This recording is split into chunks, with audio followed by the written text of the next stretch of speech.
This is the Dodgers Postcast, your instant game reaction for the Los Angeles Dodgers, part of the Locked On Podcast Network. Your team every day. Well, hello and welcome to the Locked On Dodgers Postcast. Of course, we're on the Locked On Dodgers YouTube channel. We come on right after the game and break it down for you. Instant reaction here right after the game. I am Pete Fox, covering sports in LA dating back to 2007 for ESPN LA and NBC Sports Radio. Well, that was an absolute fart in church. Dodgers falling completely on their face. I really wanted them to rally and come back and win the game in the ninth because these two Jays fans in the chat, I can't hear you, Dodger fan, getting a little cocky, little over the top, feeling themselves a little too much. I'm assuming this is a Jays fan as well. Dodgers offense is overrated. I don't know that it is overrated. It is what it is. No one is sitting here telling you that the Dodgers are an offensive powerhouse. If they are, they're not paying attention. Just look at last night. Couldn't score any runs for, what was it? 12 innings, something like that. So, they are right now relying on their pitching, and to be specific, their starting pitching. And Shohei Ohtani was good, not great, but not good enough. Bieber was better, not much better, but better. And Tom Kamatsu 1500 says, enough is enough. Why Roberts dragged Shohei to the seventh? He looked clearly exhausted. And then Trinen, ? Roberts is stone brain. Yeah, I don't understand. I've said it before. I'll say it again. I'll keep saying it. What is the infatuation with Blake Trinen? For crying out loud, he is garbage, hot garbage, on fire. I mean, it is terrible. Oh, Evan's back, feeling confident now all of a sudden.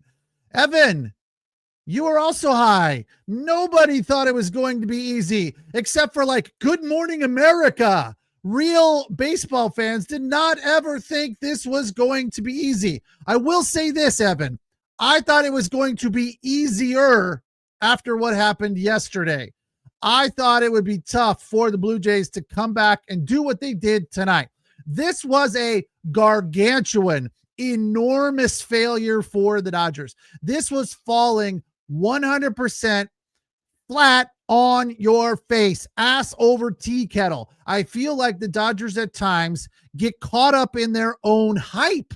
They were flat as a pancake tonight. They just didn't seem to give two rips about winning this game. They were like, whatever. We don't win it tonight. We'll win tomorrow because Blake Snell is coming back, and there's no way. I mean, this is what I believe this too at this point, but it feels like the Dodgers kind of got caught up in this storyline that there's no way that Blake Snell is going to be bad again. So the Dodgers will come back. Snell will dominate for 7. And then, we'll get it to somebody in the bullpen who's effective. Unfortunately, that doesn't appear to be Bonda. We know that it's not Trinen. This is another offshoot of playing 18 innings last night, right? Dodgers could have won that game in regulation plenty of times, right? We went over it last night. I'll go over it again. The Tommy Edman error, the Teoscar laziness in right field, allowing Guerrero to score from first base, bringing in Blake Trinen when Robo was rolling. Those are just 3 instances where the Dodgers could have and should have won that game in 9 innings yesterday, and we didn't have to be exhausted today. But here's the deal. The Jays were exhausted too. They came out with a different sense of urgency and played this game with complete reckless abandon. Just more intensity. Maybe reckless abandon's not the right description. That's in the front of my head because we use that term, my daughter and I, when she plays volleyball. I tell her she's starting to play a new position, which is the back row, and I say you have to play with reckless abandon. And it is a good way to describe an athletic approach, I think. And so it's in my head right now. And I feel like the Dodgers did not have 1 ounce of reckless abandon tonight. I felt like they were sleepwalking through this game, literally, because they all went to bed about 3 or 4 in the morning.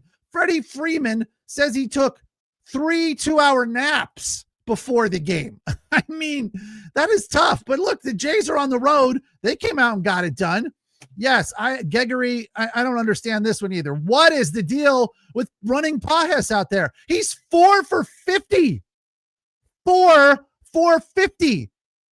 We all can see that he's back to who he was at the start of the season with the loop, swoop, and pull, as my hitting coach friend likes to say. Pull happy Pajes. He's not getting his knob through the hitting zone, not trying to go the other way or rip it back up the middle. All he's trying to do is launch balls to left field. That's it. Get his ass out of there. He is absolutely worthless, and the Dodgers cannot afford to be giving up 3 outs like that. It's enough that Mookie Betts is in a slump. He's trying to get out of it. Got a hit today. He's looking a little bit better. The ball that he ripped down the third baseline early in the game, at that point he was 4 for 30. Finished up 5 for 34 because he did get a hit late in the game, but he hit that ball hard to Clemente, snared that one. Freddie followed with a single. Will Smith grounded out, nothing there. The Dodgers got that 1 run early on a sac fly from Kike, who is also kind of slumping right now. He's had 1 RBI in the last 6 games. So that's tough too. There are a lot of issues going on with this offense. Will Smith is been effective for them. Homered not too long ago, still hitting the ball hard. But at the end of the day, I feel like Will Smith is also kind of, distracted or tired or something. And it makes sense. I was honestly surprised that they started Will Smith tonight. Really, put Benny Biceps in there. Like, come on. Will Smith caught 18 innings last night. That is ridiculous. Or at least, let him start and then bring in Rortvet after a couple at bats or something. Cause Will Smith just didn't have it tonight. 0 for 4. It just didn't look good. Freddie with a pair of hits. So Freddie keeps it rolling, but nothing to show for it. Mookie 1 for 4, Shohei 0 for 3, struck out twice. It didn't look great at the plate. It is rare that he does what he did against Milwaukee, where he goes off at the plate and pitches well. Tonight, I thought he pitched well. It wasn't great. His at-bats were just average. They weren't terrible. They just had his number. And again, this has been the situation with regard to pitching Shohei. If you know where to throw him the ball, down and in, down and away, and you don't give him one of those meatballs over the middle of the plate and a little bit in, he struggles. But not everyone, I guess they probably know it, but they're not capable of executing the pitch in the right zone. So Shohei is a guy that does not allow you to make mistakes. He takes advantage of those mistakes. And that's what he did in the 3 home run game against Milwaukee. That's what he did yesterday with the pair of home runs. And look, he's definitely hotter than he was. He's locked in. But today they just executed better. I mean, you got to tip your cap and give them credit that Shane Bieber pitched well and had the Dodgers off balance all night. He went 5 1/3, only struck out 3, walked 3, 1 run on 4 hits, 81 pitches, but the Dodgers just had no answer for him at all.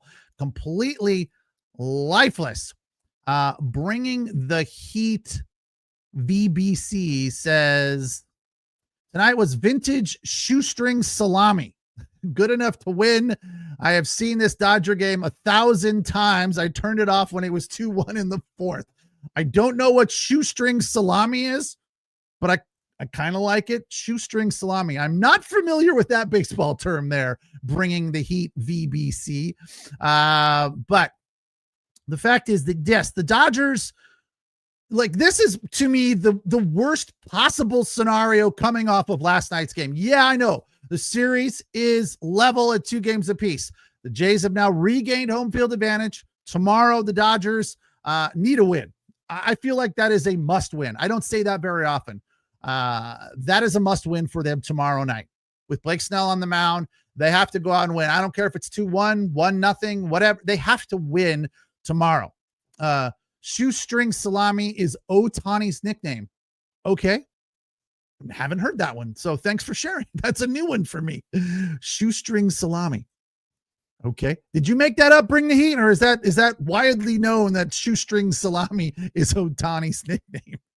Anyway, the Dodgers got to win tomorrow. They cannot go back to Toronto needing to sweep those 2 games, because I do not think that will be possible, especially with the fact that Glasnow is scheduled to start game 7. Unless you put Glasnow in game 6 and you move back Yamamoto to game 7, which I think could be possible if we get to that situation, but we'll have to wait and see. Tomorrow is a big game, huge game tomorrow. And the unfortunate part about it is today the Dodgers, flat as could be, I think, here's a little silver lining for you. I'll give it to you after the break. But the fact right now is that this is what you'll be talking about. The Dodgers fell flat on their face tonight, and the series is now 2 games apiece. They looked completely run down and listless, as Lucille Ball said. They need some Vita Vegemin because they fell flat on their face tonight offensively, and that is just not good enough if you want to repeat as World Series champions. So that's what we're talking about. Frustration at the plate. It's the Locked On Dodgers postcast on the Locked On Dodgers YouTube channel. When we come back, player of the game and turning point. And I will tell you the very light, it's almost a gray. It's not even silver. It's a gray lining in this one. Don't forget to check out the Locked On Daily Dodgers podcast with Travis Rogers Monday through Friday, an in-depth look of what's going on in the Dodger universe. Tonight's episode of the Locked On Dodgers postcast brought to you by Game Time. Well, the NFL season is rolling along, and honestly, there's nothing better than being in the stadium surrounded by fans cheering on your team, whether it's football, basketball, baseball, or even hockey. Getting tickets can be challenging at times. Once you get them, it's great, but sometimes doing that is a lot of work. You got long lines, you got login screens, prices jumping at checkout. It can be frustrating. That's why I use Game Time. It is foolproof. The app gives you the advantage. It gives it back to the fans. Game Time is fast, easy, and backed by Game Time's guarantee. You'll always get 100% authentic tickets delivered on time and at the best price. Plus, all the fees are included, so the price you see is the price you pay. And if you're willing to run the risk and wait close to game time, like an hour or less before game time, you'll save even more money. Game Time has views from the seats, which is a helpful little feature there that gives you the view as to what you'll see, because sometimes moving over or back can save you some money, and it doesn't really change too much of what you're seeing. They also have zone deals. You pick the section, Game Time picks the seats, and you save big. So download the Game Time app, create an account, and use the code LOCKEDONMLB for $20 off your first purchase. Terms apply. Again, that's LOCKEDONMLB, LOCKEDONMLB, for $20 off your first purchase. Swipe, tap, ticket, go. Download Game Time today.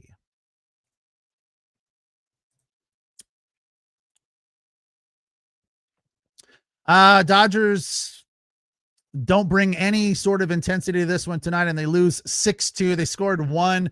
Max Muncy doubled in the 9th. That was nice to see. But after that, Kike, again, 1 RBI in the last 6 games. His Mr. October shine is definitely dulling for sure. Gilbert Ruiz says, this is the freaking World Series, and you can't freaking hit the ball. It's ridiculous. Yeah, I totally agree. I just feel like their approach, too many first pitch swinging. They're not working the count. I mean, they had rallies going, but here's the silver lining for me that I promised you. This was such an ugly performance. It's kind of a wake-up call. I know that's a cliche, but I feel like just like the 11-4 loss in game 1, they woke up, they came back and won game 2 comfortably. Yes, on the back of a solid, exemplary pitching performance, but nonetheless, it was a win, and it's what they needed. Tomorrow, we're in the same exact situation. They need a win, and they need a solid starting pitching performance from Blake Snell. The 6th inning, This is the closest thing to a rally the Dodgers could muster. Freddie leads off with a single. Hit it hard off of Guerrero. Will Smith line drive to center field. Hard hit ball, but nothing to show for it. Teoscar Hernandez line drive single to center over the second baseman's head. Muncy flies to center on the first pitch. They took that's when they took Bieber out of the game and they brought in Fluharty, and Muncy's swinging away first pitch. Worked the count a little bit. Nope. And then Tommy Edman strikes out. Tommy Edman has been a bit of a disappointment as well. So some of these guys that are, we expect to show up, the bottom of the lineup has really just been lifeless. And that's, the exact opposite from what the Jays are getting. Clement, 2 for 4 today with the run scored. Jimenez, 1 for 3 with a run scored and an RBI. Kiner Falefa, 0 for 4. So 3 hits, 2 runs scored, and an RBI by the bottom 3 in the lineup. Varsho, who's batting 6th, 1 for 5 with a run scored. They're getting it done at the bottom of the lineup. So the Dodgers need to find some more energy and find some more life and some more piss and vinegar, as they like to say, because Tommy Edman not getting it done. PK not getting it done. Andy Pajes is absolutely worthless and has been this entire 4 for 50. Again, what is Dave Roberts doing? What are you waiting to see? They talked about it in the game during the broadcast. They said, well, the rest of the team is hitting. The rest of the lineup is producing. So we're just going to leave Pajes in there and let him try to figure it out. I'm like, we got 3 games max left in this season. And he's not figuring anything out in 3 games. So let's figure something else out, because, Alex Call is not much better, but a little bit. I mean, at least his average shows that he's better. He's batting .444 this postseason, but he has better at bats, more productive at bats. He's a guy that puts the ball in play. I know Andy Pajes hit the ball hard once today to left center field, but he just, he didn't strike out at all. So I guess that's a tad bit better than what we have seen from him. But I don't think I'm alone in saying that Andy Pajes needs to take a rest and let's run somebody else out there, because that is just not working. This is the Locked On Player of the Game.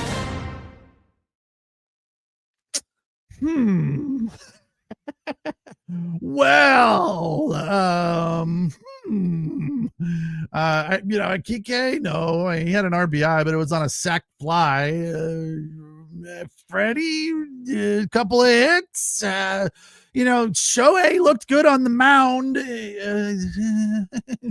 Player of the game by committee. Look, let's give Shohei some credit that after last night and coming back and pitching. Look, Vonda gave again. This is that old rule in baseball that I'm not a fan of. Shohei got him on base. Bonda allowed them to score, but they're charged to Shohei. So he did strike out 6. So co-players of the game, Ohtani and Freeman, but really there was nobody that deserves that mantle tonight. Jack Dreyer was good in his 2 innings, gave up 2 hits, struck out 3 on 29 pitches. There was nobody in this game that made you go, yes, that's what we need. There was absolutely nobody that showed any signs of life. There was no Will Klein out there tonight. That Will Klein, they could have used Will Klein. I know that there was no chance in hell that Doc would have run him out there, but I'm sure Will would have taken the ball. Yeah, give me the ball. Let's go.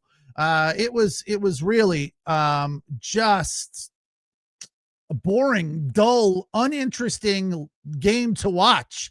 Disappointing on steroids, to say the least. Dodgers falling flat on their face. And somebody said this in the chat, but I agree. Time to reveal where the game was won or lost. It's the turning point.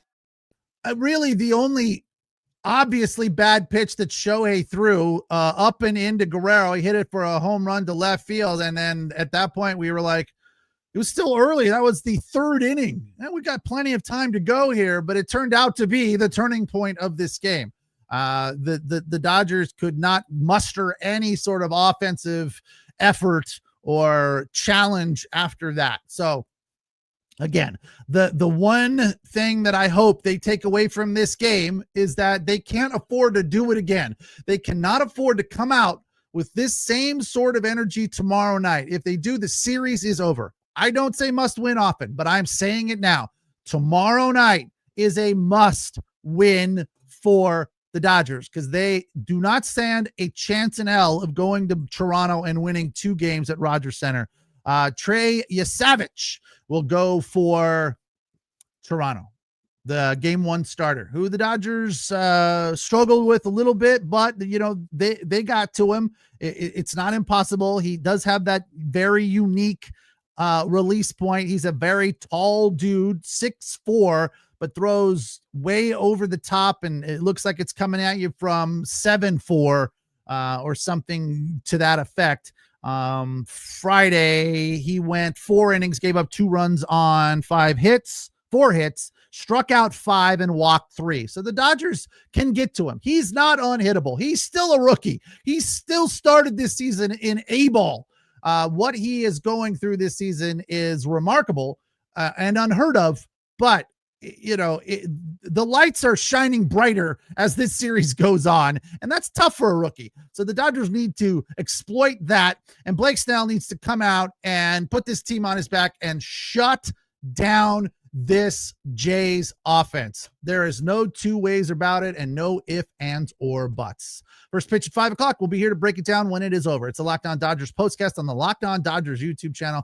I am Pete Fox, and I appreciate you guys watching and listening, and appreciate the comments from everyone except Evan. And we'll talk tomorrow right after the game. Instant reaction right here on the Locked On Dodgers YouTube channel. Take care. Have a good night. Talk tomorrow.